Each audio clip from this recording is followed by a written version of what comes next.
A warm good morning to all my brilliant students of Sri Gokulam Public School. This is Nida ma'am with you, and we are going to an English online class.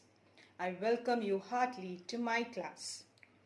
Now we have just finished our second online assessment. I hope that you have all performed and written your exams very well.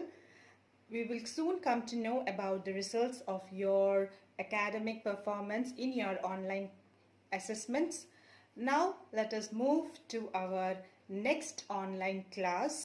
So we are going to start a new lesson from your textbook Beehive, Unit 9, The Bond of Love. It is written by an Indian-born British writer, Kenneth Anderson. Kenneth Anderson had spent much of his life in South India, and most of his stories depict his adventures in the jungles of South India. He lives in Bangalore. Okay, now Bond of Love. What does that title strike you? We are all aware of the fact that love is the most surviving factor for all of us. Even though we say that food, air, and shelter are the most needed things of a man, beyond that, we also know that without love, man cannot survive. Now, is love the only surviving factor for human beings? Do animals need love? Of course, we know that every living organism on this earth, whether it is animals, birds, even plants, also needs love for its growth and survival.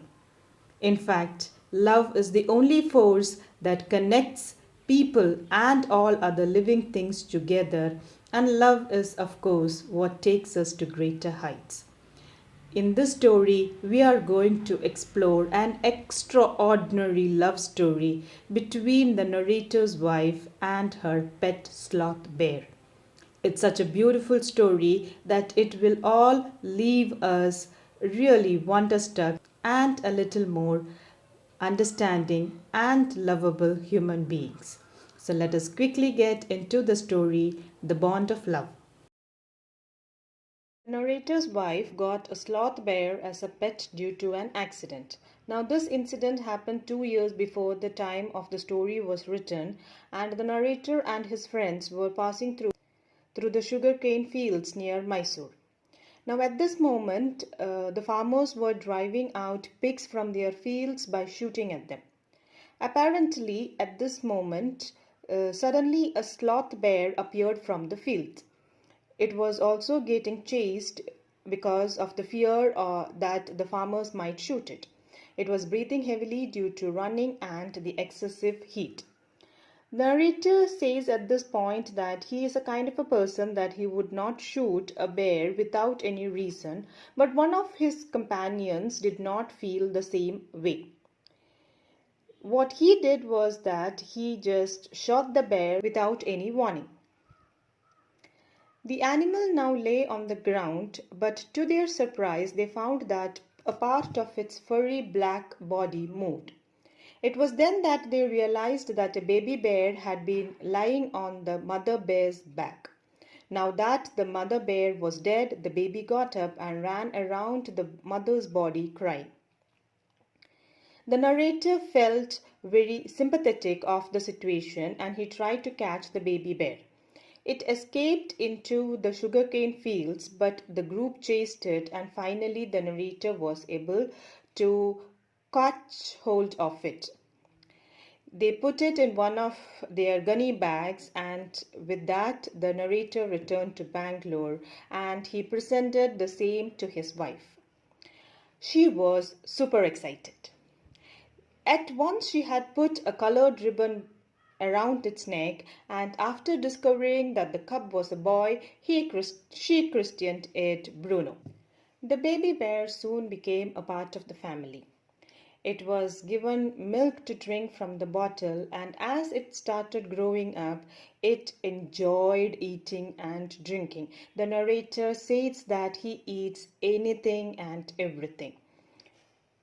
The bear also became very friendly with the narrator's Alsatian dogs and also the tenant's children who lived in the narrator's bungalow. As the bear was left free, it played and ran round the house and often slept in the narrator's bed. Now, the narrator now recalls an incident when an accident had happened to Bruno. Now, what happened was that there was poison kept in the narrator's library, which was apparently used to kill the rats and the mice that got into his library and destroyed his books. Now, Bruno, being the kind of a very energetic and a very naughty kind of a baby bear, like we said, he drank and ate anything that he could see, didn't realize that there was barium carbonate, the poison kept in the library, and without knowledge of its dangers, the bear ate some of the poison. Paralysis soon set onto him and he could not stand on his feet. But he tried to drag himself on the stumps. Stumps means on his knees. He was dragging himself to be rescued. And as it reached the narrator's wife, she soon realized what had happened, and the bear was taken immediately to the veterinary doctor. The veterinary doctor took out his books and searched for what could be done by the poisoning of barium carbonate. Luckily, he was able to find the solution and an injection was given to him. As a result, Bruno started to struggle to move and later he vomited and he was breathing heavily with his mouth open. Everyone thought that the bear was in danger, but 10 minutes later, the bear came back to its normal life. His breathing was eased and he was able to stand up after 30 minutes and, of course, eat food also. Later, he gave a look at those people surrounded in the veterinary hospital as if nothing has happened to him. Another incident, Bruno drank the used engine oil which the narrator had taken out of his Studebaker car and had kept to get rid of the termites.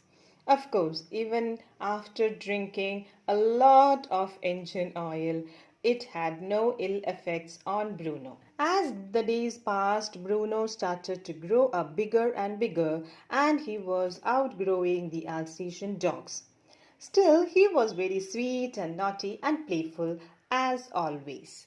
He was very fond of everyone, and the narrator's wife was so very attached to the bear that she felt that it was her own child. Later on, his name Bruno was changed into Baba, which means a small boy in Hindustani or in Hindi. Okay, so affectionately now he was being called Baba, which means that there was so much of affection between the narrator's wife and the bear. Now, like a small child or a small baby, the narrator's wife would play with the bear and ask the bear to do a lot of things. Like, for example, when it was ordered Baba wrestle or Baba box, he would start wrestling or boxing the person. When he was told Baba hold the gun, he would take a stick and point it at the person as if to shoot.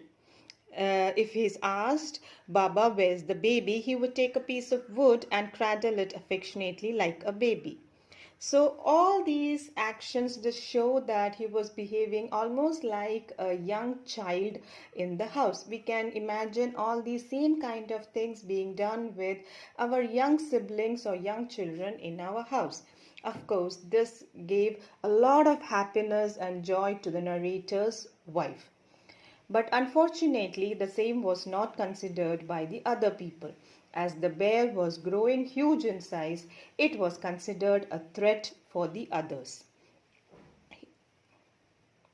He had to remain chained for a longer period of time because the tenant's children considered him as a dangerous thing. Advisors now started flowing in from all corners to send the bear to the zoo. Now, is it possible for the narrator's wife to send the bear to the zoo and stay apart from it? Will the bear continue to remain in their house? We will come to know more of this in our next lesson. Continue reading your textbooks and write down your notes and attempt your test paper. Till we meet again in our next class, this is farewell from Nida ma'am. Be good children and stay safe always. Thank you.